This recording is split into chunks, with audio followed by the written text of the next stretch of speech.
Once, a blind man lost his hen.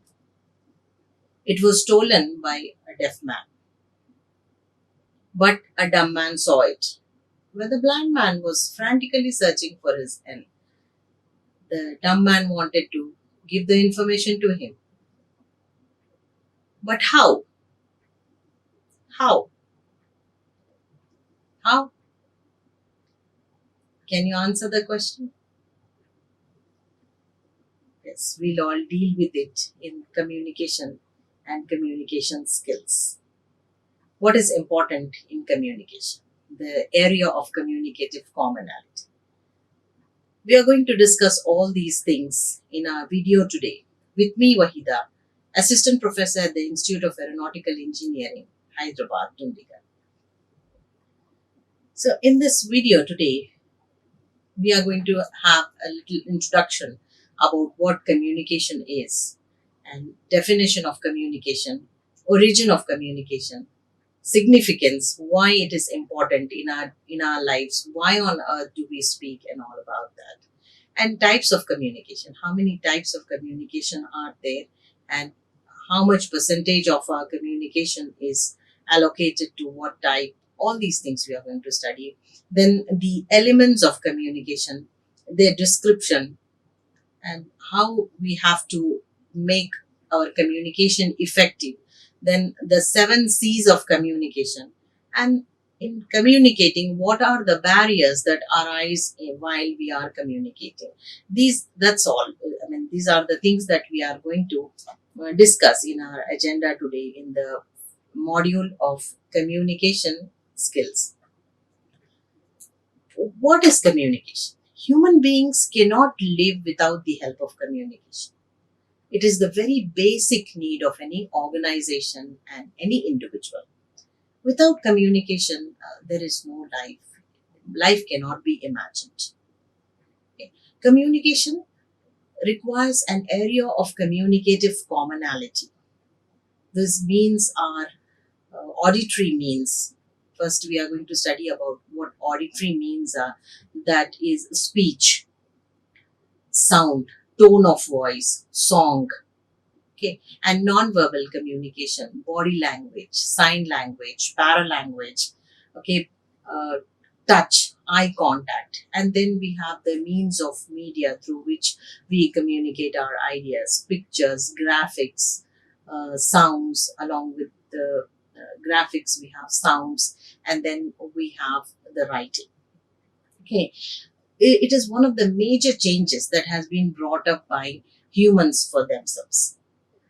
It makes it possible for people to share their ideas. Why do we communicate? We communicate our ideas to the people to pass it on to the next generation.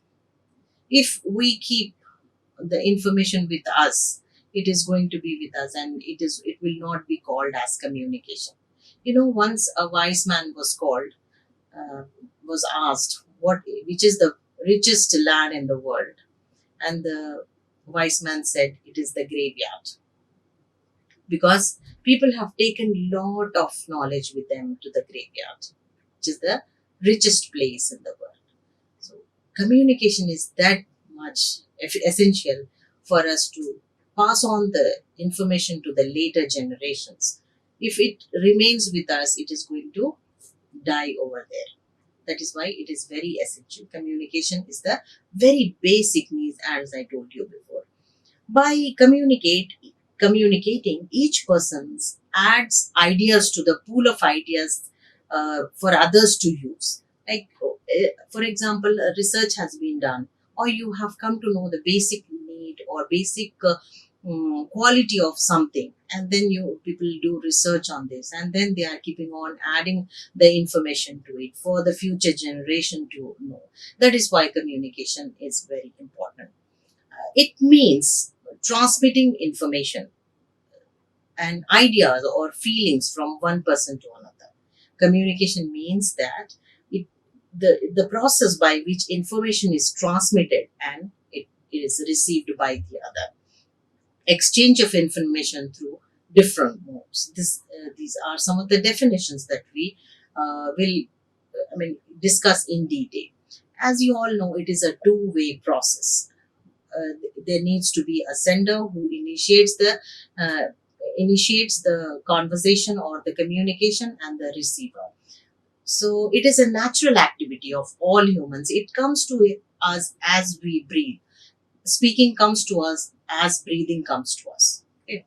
So when the child is born, he's communicating with the sign language. He understands, he or she understands the language, the presence of the mother, the parents or grandparents, and the siblings. That's how the communication takes place right from the beginning of, as soon as we are born, communication starts. There are different means for that. Okay, information, ideas and feelings, emotions to other people, through written or spoken words. We are continuously in our day-to-day life, we are continuously communicating our ideas to others, information, feelings and emotions, what not. I mean, if a person is given a chance to speak, they will not keep quiet. And it is not imagined that some people are left in a room and they do not communicate the whole day, unless and until there is some kind of a disability in them. Just now I told you a story about the blind man, deaf man, and the dumb man. Unless there is some kind of a deficiency, people will not stop communicating, either through verbal means or non-verbal means, through graphics, pictures, spoken word or written word, or something, some other means. How this word communication, origin of the word communication, came from? It was derived from the Latin word or Latin noun, which means communis, and communicare, that means to make common, to make the information common to everyone, to transmit it.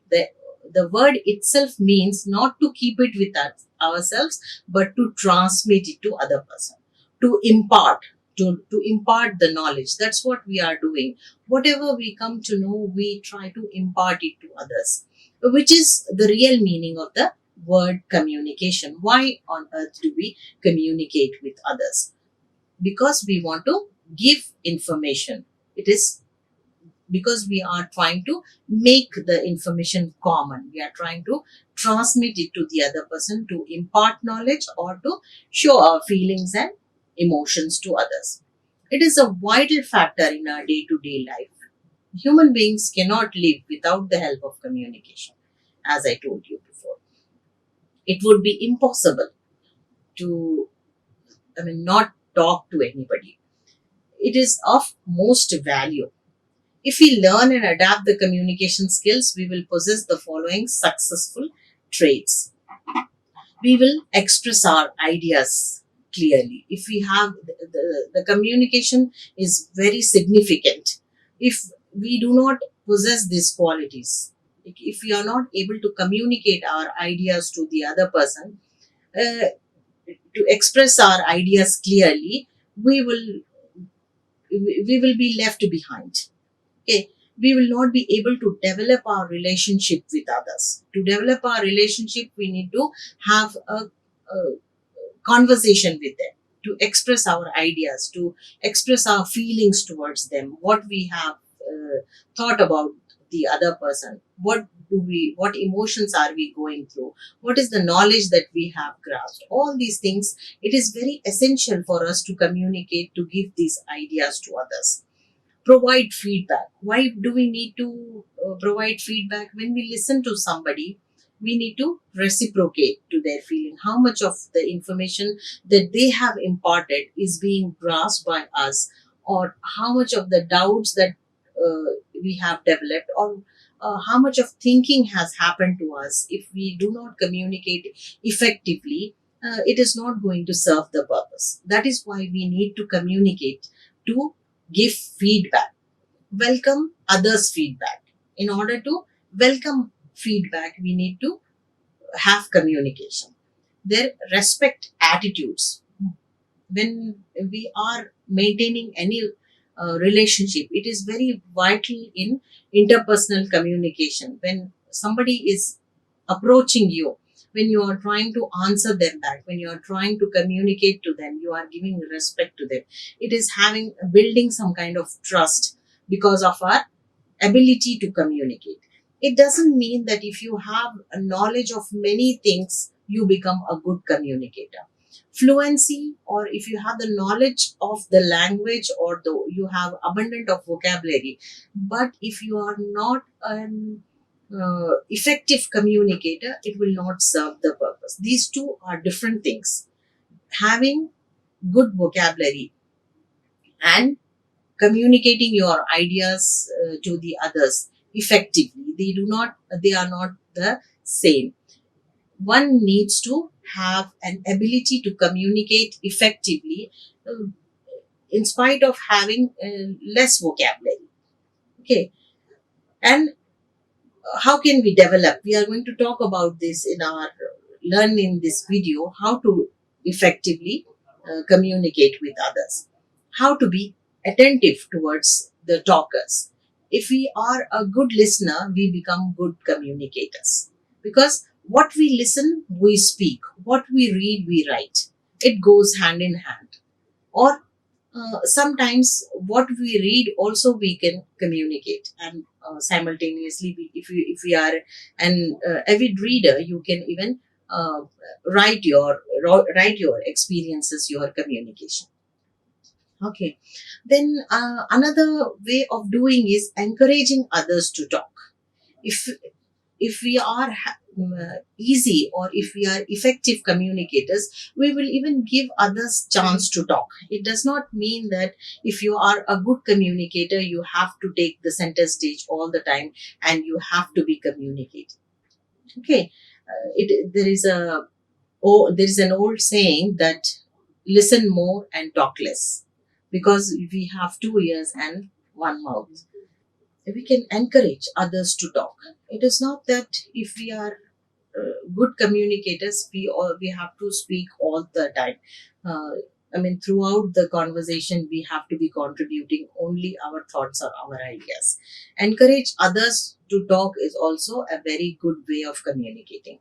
Treat others fairly and get fair treatment. Once a person give respect and take respect. If a person respects the other person, you will automatically be eligible for getting respect from extracting respect. It is not that you are demanding it, but people will give you respect if you give respect to them. And then the significance is that you will value teamwork. If you are a good communicator, you will become a good leader, a good group member, a team member who will listen as well as work, take actions on whatever you have understood. If you have not understood, you will be bold enough to clarify your doubts. That's how you will build cooperation and commitment. You will be working as a member, you will be communicating there, and you will respect commitment. If any deadlines are given to you, you will try to adhere to those rule, the time frame, and then accomplish your goal. And you will try to understand people and be empathetic. When you are a good communicator, you will try to understand people. Okay. And then you will be empathetic towards them. You will feel as if though you are in the shoes of the other person. You will try to feel, have the emotional intelligence and understand the feelings of others in that way. And then we are going to discuss about the types of communication. There are actually, in a broader sense, there are only two types of communication: verbal, as I told you, auditory, speech, intonation, song, okay, tone of voice, stress, all these comes under the auditory means of communication. That is verbal communication, the way that we are using the language. You are using stress and intonation, rising of the tone, falling of the tone. Then we have the neutral tone, falling, rising, rising, falling. These are the five types of intonations that we use in our speech in our day to day life. And then we have the non-verbal example, non-verbal communication, that is the body language, sign language, as I told you, paralanguage, touch, eye contact, pictures, sound, writing, etc. So this can be again divided into um, written language and spoken language. Actually, more than 65% of our communication is through body language. It is believed that 35% of our communication is verbal. But even when we are doing our verbal communication, we even use our body language. Like when we want to say repeatedly or over and over again, we use the sign language like this. When we are calling somebody, we give the gesture, come here. So we are using our body language as well as the verbal tone or the auditory means or the speech. So in this, more than 65% of our communication happens through body language. Then we are going to discuss about the five elements of communication. These are sender, receiver, message, channel, and feedback. We are going to discuss them in detail. Who a sender is, who a receiver is it a one person or many persons together, or what is the channel through which, what is the message, and what is the feedback we are going to discuss in detail. The first person, the person who initiates the communication process, is the sender. Who is the sender? The one who initiates the communication process, where the ideas are being expressed. Who is that? The one who starts the conversation becomes the sender. And he uses verbal as well as non-verbal techniques to convey the information. We studied just now that what those verbal and non-verbal means are. As I told you, 65% and more than that percentage is used as uh, non-verbal communication.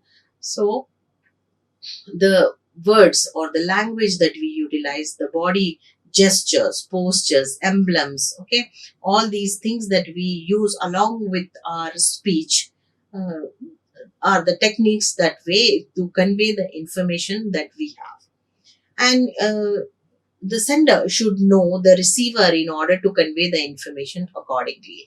Here, it can be termed as audience analysis.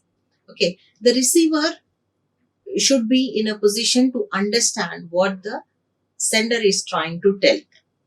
So, for that purpose, the sender must have an information about who the receiver is going to be, so that the sender can, program or prepare his or her information according to their level of understanding. And then uh, the sender conceives the idea. How does he prepares according to the audience analysis, prepares the message, selects the channel of distribution, and decides who the receiver will be.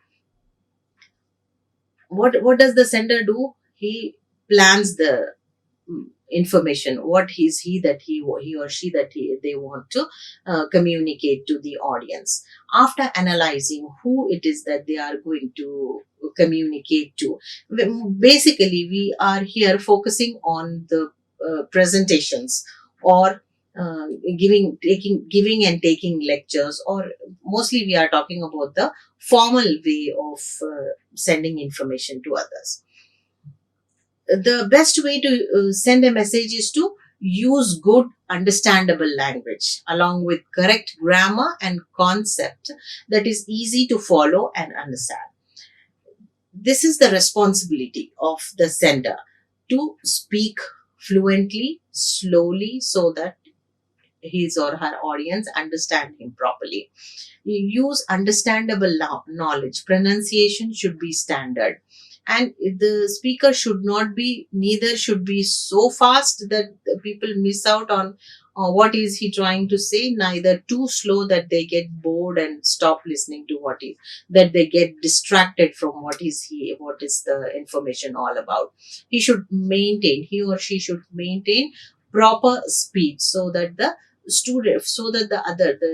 receiver understands the message clearly. And then maintaining eye contact, which is very important, giving attention. paying attention to the audience, looking into their eyes, and regarding the receiver, and using a clear voice. The voice should not also be very shrieky or very loud, or neither it should be so slow, and the lip movements should be in sync with the voice. uh, it is very important that the sender arranges the information in a very subtle manner, in a chronological order, so that it is easy for the audience also to understand. Maintaining eye contact is very important.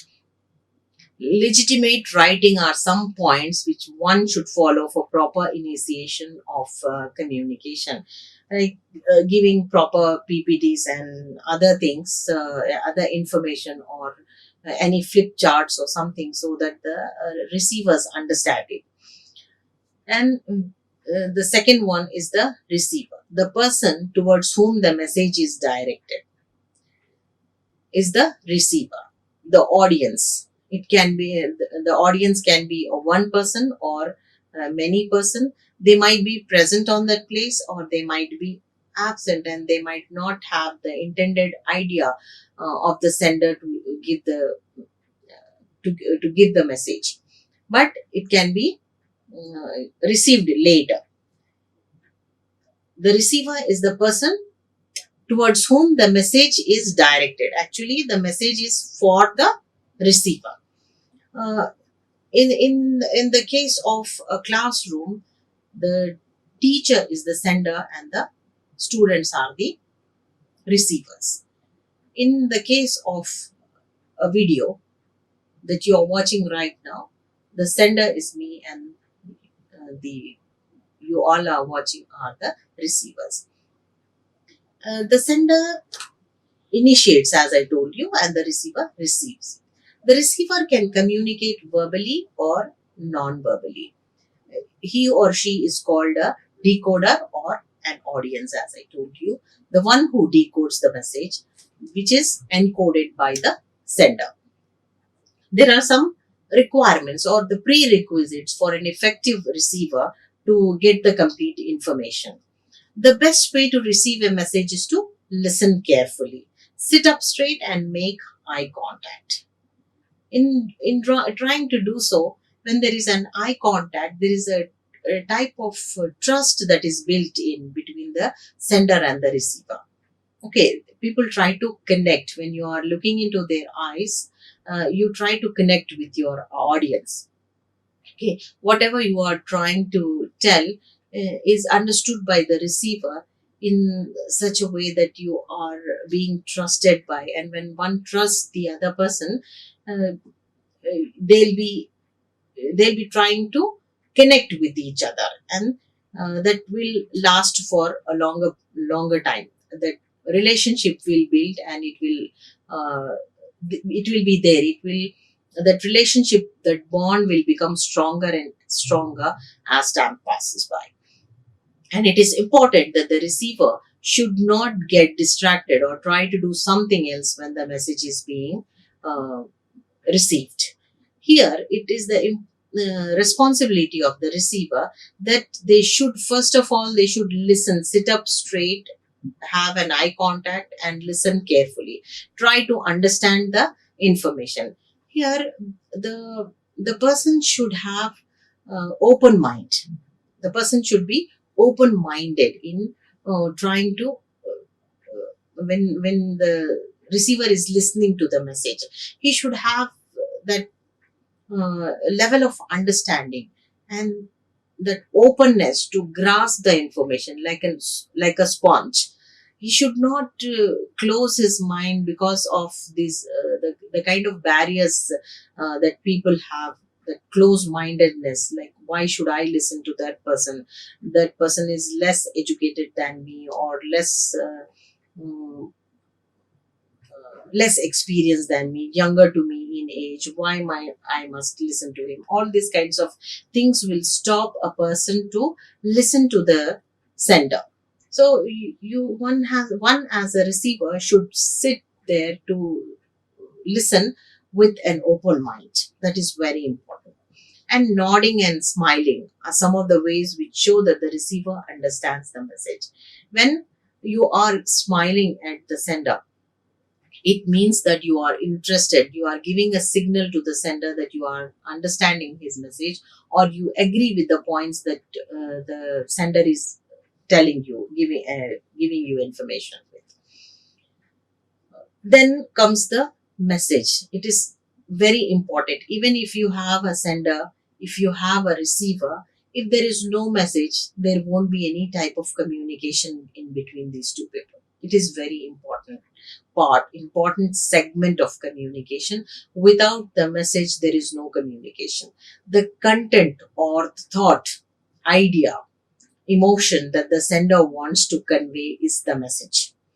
The important here, today's message is about communication skills, how to develop the skills, what is communication actually, okay, what are the elements, what is the process that goes on. We have been listening and we have been talking all our ages. I mean, you can tell the experience of your listening and speaking with your age. Everybody can relate to that. Okay, we are talking, we have been doing that, but we have not given a thought to as to how we do it, how effectively we need to do it, how to put across our thoughts effectively so that we are listened. People might be having a lot of information, but the ability to communicate is lacking in them. That is why they are keeping the information. They become introverts and they are keeping the information with themselves. Okay, some might not be having that ability to write down. Some have the ability to speak. Okay, some can draw pictures through their pictorial discussion, description. They can give lot of information. Like when we see about the Egyptian, the oldest civilization that we find over here, we find through the pictures only, isn't it? So different people are good at different. The skill of communication has to be learned. It has to be grown. It's something like a muscle one wants to work on. Yes, if uh, a person wants to build his body, how he works on his muscles, the same way, if a person wants to communicate effectively, he or she must work on that. It is a skill that can be learned and that can by practice. So communication a is a skill that can be learned by practice. One must work it like the bodybuilder works on his muscles. Okay. Then the content of the thought, as I told you, idea, emotion that the sender wants to convey is the message. It is the crux, the main part of communication. It is also the important, the pulp of the fruit or the crux of the communication. Without the message, there is no communication that can happen. It can be verbal or non-verbal, as I told you. It can be through mimicry, or it can be through verbal, the sound, song, okay, audio series, or anything like that. And the language, use of language can be verbal communication, or the speech should be framed and conveyed properly by the sender so that the receiver can understand, and the chances of having misunderstandings is reduced. Why is message very important? It should be understood. The purpose of communication is transmitting the message from one person to many persons, or one person to the another person, right? So if it is arranged in a proper manner, it is conveyed properly by the sender, then only it can be understood by the receiver. Otherwise, there are bright chances that it can be misunderstood, and the whole of the trial or the whole of the message can be misunderstood, and it might create a lot of chaos among the people. Then, in order for the message to be interpreted the right way, the sender should compose the message carefully and also evaluate the ways in which the receiver can understand. For this, audience analysis becomes very important. When The sender wants the receiver to interpret the message intended, what he or she means by that message. If he wants that his audience want to understand in the manner, then it is the responsibility of the sender to arrange the information in a way that it is composed in a way that the message is understood, in the way that it is intended by the sender. Okay. The receiver should also be responsible and try to look at all the measures and meanings rather than assuming that what the sender is conveying. In order to just assume what the sender is trying to say, the information might be misunderstood. So, for it is the responsibility of the receiver also to give some kind of responsibility, to show some kind of responsibility, and also show interest in what the sender is trying to give the message. If that person shows some interest, then it would become very easy for the sender to convey his message and also for the receiver to understand the message. Okay. Then comes the channel. It is the mode, a medium through which the message is transmitted, whether it is through the speech, or whether it is through a song, or non-verbal communication, it is through some paralanguage, body language, whatever it is, through media or through written language, through email or through pictorial description, whatever it is, the medium uh, by which the information is transmitted to the receiver is the channel. The mode or medium through which the message is transmitted from the sender to the receiver is the channel. The form that acts as a bridge between the sender and the receiver is the channel. The sender uh, encodes the message, okay, and sends it through a channel, okay, and then the receiver takes it, decodes it, and then gives a feedback. That is the process of communication. Uh, there can be two types here. It can be an informal way of transmitting, or it can be a formal way of communicating. A channel is a choice of the sender, and some in cases the receivers also. Whatever channel through which the sender wants to send is up to him, or it sometimes it depends on the receiver also to receive the information in a way that the receiver intends to receive. These examples we are going to discuss are speech. On that, examples of channels are speech, radio, television, internet, blog, books, letters, magazines, and newspapers, etc. There might be more also.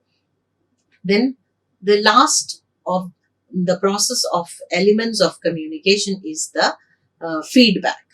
After the information is sent by the sender to the receiver through a channel, that is the message that is sent to the receiver through a channel, the receiver decodes the information, tries to understand it. There is a level of doing that, and then the receiver gives the feedback, whether in the form of a question, or in the form of a doubt, or by giving a feedback, or sometimes how the receiver interpreted the message. It is the receiver's response or reaction towards the message is called the feedback. It is the last element of communication, as I told you before. The modes of feedback are it can be done through asking questions, commenting, or supporting the message, or all of the three.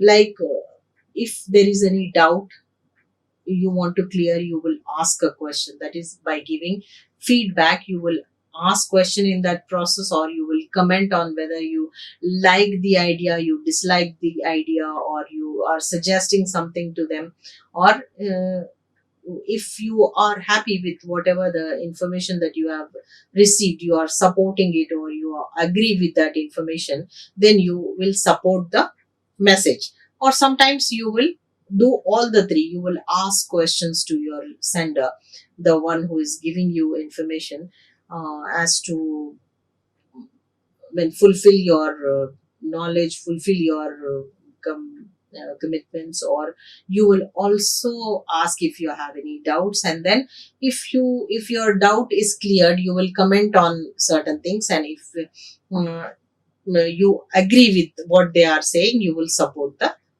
message also. You also give an idea about how the receiver interpreted the message and how it can be improved. In at this level, the sender will get a feedback as to how the message has to be arranged. What is the way that the receiver interpreted the message? Sometimes what happens, the intention of the sender is something and the receiver understands is another way. There comes the misunderstandings. So when the feedback is given, the sender will know what is the interpretation of the receiver on this particular issue, on the message. If it is not the one that the sender intended, then the sender will clarify his doubts. Okay, if this can happen in a discussion or a question answer session, as I told you just now, or it can be by supporting the message as well. So this is completely the elements of 5 elements of communication that we have discussed. We got the basic idea as to how communication process, but to sum up things, we'll have to discuss a little bit more. What does the sender do? A sender composes a message and initiates the conversation, as I told you before. Conveys it to the receiver with a channel between. The receiver takes the message and interprets, and after the message is interpreted, the receiver gives the sender a feedback about what he understood. And there are also many other forms of feedback like questions, comments, and discussions, etc. And the process repeats, and therefore communication is built between the receiver and the sender. It can be one-to-one conversation, it can be one-to-many conversation. It is not essential that the mm, receivers are present when the sender is giving the information. Like here now in the studio, uh, the audience are not here, but later when it will be relayed to you, then it's a group of people or the audience that will be watching the video. This is the process that we have just now discussed. That is the source. The sender is the source over here. He or she encodes the information and then chooses a channel to communicate his ideas or emotions or the information that he wants to give it. It is the till now it is the one way process. We are discussing of the at the one way process of the uh, communication process.